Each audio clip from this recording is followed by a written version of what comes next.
Bon dia. Ara surto del jutjat de violència sobre la dona per un tema civil d'unes mesures provisionals de família en què els fets controvertits eren el règim d'estades dels nanos amb el pare i la pensió d'aliments. El pare no tenia establert cap règim de visites perquè hi ha un allunyament i en principi pintava molt negre.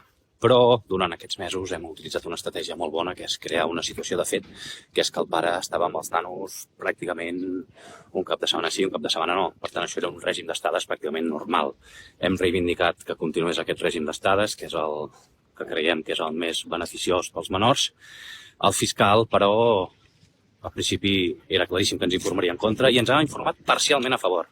Ens ha dit que acceptaria que estiguessin els nanos sense pernocta, però tots els dissabtes, de 10 del matí a 8 del vespre. Això és una victòria parcial, tot i que nosaltres volíem tot el cap de setmana sí, cap de setmana no, des de divendres fins a diumenge, però crec que és una victòria parcial perquè normalment en aquests temes on hi ha ordre d'allunyament no donen règim d'estades pel pare. Per tant, una victòria parcial. A esperar, evidentment, la resolució de la jutge, però té bona pinta. A veure si la jutge li fa cas al fiscal i dona això, o, encara millor, a veure si ens fa cas a nosaltres i ens dona el règim d'estades que estàvem fent fins ara, que era un cap de setmana sí i un cap de setmana no.